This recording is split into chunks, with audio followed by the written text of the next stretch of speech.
Last month, Forbes released an article entitled 10 low-stress, easy jobs that pay well in 2023. Now, having been heavily affected by the events facing our industry at the moment, I thought to myself, I want a low-stress, easy, well-paid job in 2023. And I clicked on that bait like the mindless content consumer I am. Lo and behold, after 3 paragraphs and about as many grammatical errors, I looked at the first entry in the list. Art director.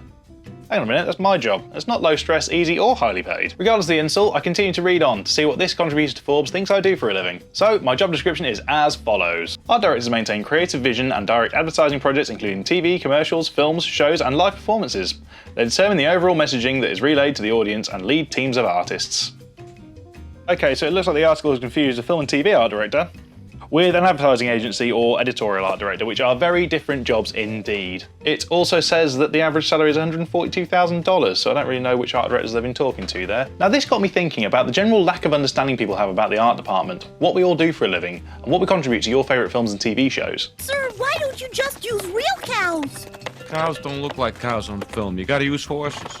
If a highly regarded publication such as Forbes magazine is seemingly this clueless about the filmmaking process, what on earth can we expect from the average Joe? So, let's have a look at the art department, what jobs it consists of, and what we all contribute to the finished film. By the end of this video, you'll know your set decorators from your prop masters, and your art directors from your draftspeople. It'll be fun, I promise. And if this video happens to get particularly dry at times, we have introduced Salem Cam to keep up viewer retention.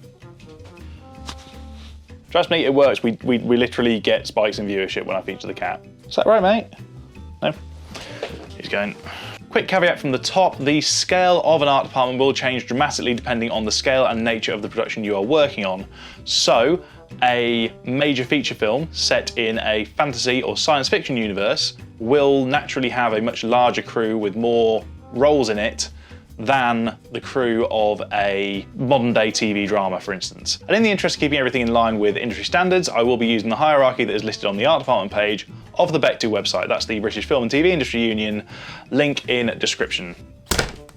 Heads of departments. Although people like to refer to everything in front of the camera as simply art department and call it a day, there are actually quite a few different departments in charge of keeping your film and TV shows looking sexy. At the top of this pyramid is the production designer. They're the head of the art department and it's their job to oversee the look and feel of the film. They're in charge of the sets, props and graphic design of the film. They do work closely with costume, but costume is generally considered its own independent department. The production designer will work with the director, the cinematographer and the location manager to bring the film to life, whether on location or in a studio, with most productions being a mix of both. To do this, the designer will need the help of their art department, which is a bit of a catch-all term really for a number of different sub-departments, namely art, construction, set decoration, props and graphics. So let's take this behind the scenes promotional clip of Barbie's Dreamhouse to help explain what each sub-department has done to help bring this scene to life. Yes, I quite agree. With a little help from the crew. What clever people they are.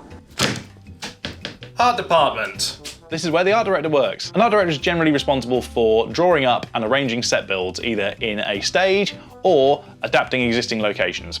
An art director will oversee a set build to make sure that it is finished to the right specifications, on time and within budget, which always happens without a hitch. On major TV shows and films, there are actually going to be multiple art directors involved, often supervised by, drumroll please, a supervising art director. A supervising art director will oversee a number of different builds going on at any given time, often in many different locations, often in many different countries. They will also be working with a larger department overall, with dedicated draftspeople, concept artists and model makers. And with all these people to organise, we will need someone to help keep track of it all. And that will be the job of the most underappreciated person in the art department, the art department coordinator.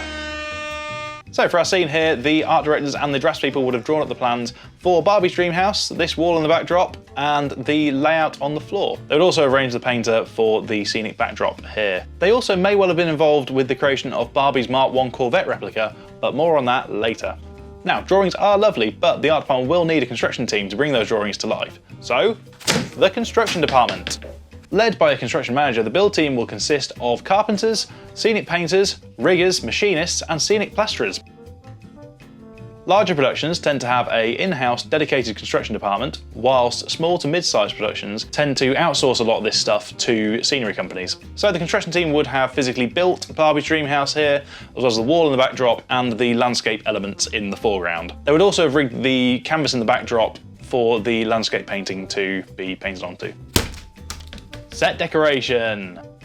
Whilst the art department often covers everything architectural when it comes to the design of a set, the set decoration is all about the details. We're talking furniture, dressing, floor coverings, practical lighting, and all manner of other weird and wonderful things. The set decorator is in charge of sourcing all the dressing that brings detail and life to a set. They will be accompanied by a production buyer who is in charge of keeping track of all the items that are being hired or bought in to dress the sets and keep on top of the budget. A set decorator on a major production will often be managing a number of assistant set decorators, often called set dressers under the American system. The assistant set decorators will generally be managing their own share of the sets that need dressing. This is very similar to the dynamic between art directors and supervising art directors in the art department. Props and dressing will usually be either bought in, hired from prop houses, or made specifically for the film. A hyper-stylized film such as Barbie will often need so many custom props to be made that they'll often hire an art director specifically for the set deck department. This person's called, drumroll, the set deck art director. Now, much like the art department, our set deck department is getting quite big. We're going to need someone to keep track of where everyone is.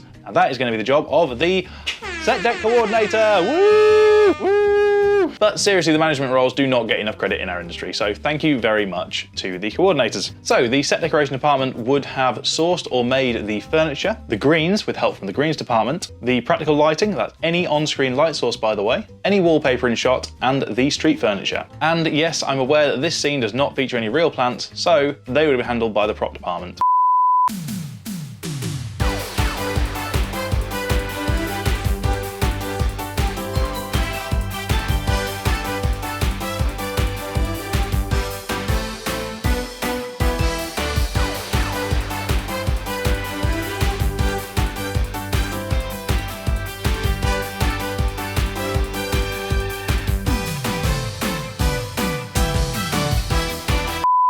Barbie's Dreamhouse is fairly minimally dressed in comparison to a densely dressed realistic set.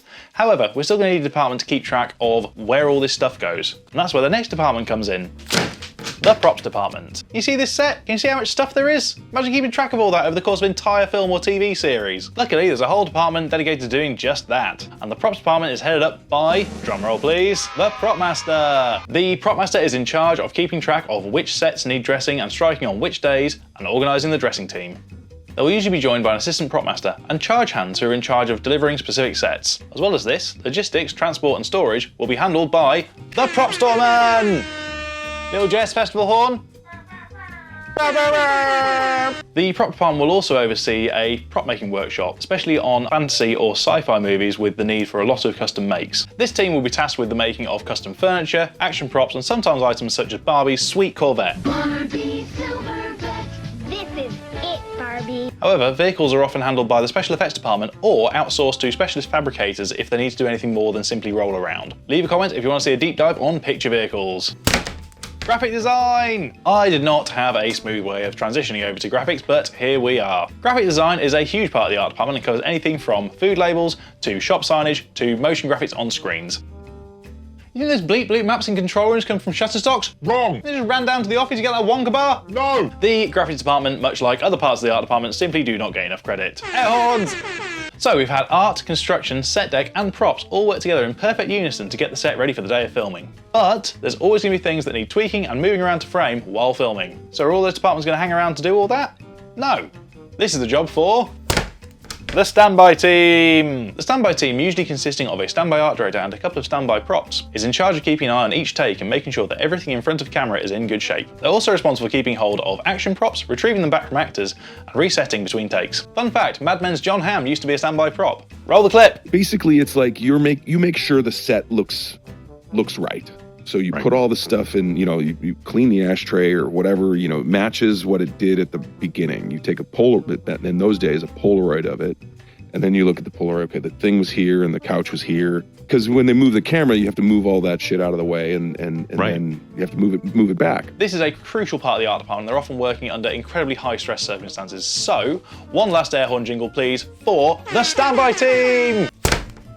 Summary. What were we talking about again? Oh yeah, art direction being easy, low stress and well paid. Well, hopefully what we've done here is clarify what an art director does for a living as well as other parts of the art department. And hopefully we've clarified how a film and TV art director differs from art directors who work in publishing and advertising. Different jobs! And that 142k salary? Well maybe, just maybe, if you work all year round on the most high profile commercials in the world without any holiday all year, you might make somewhere near that, possibly within 20%. Is it the average salary for an art director? Is it?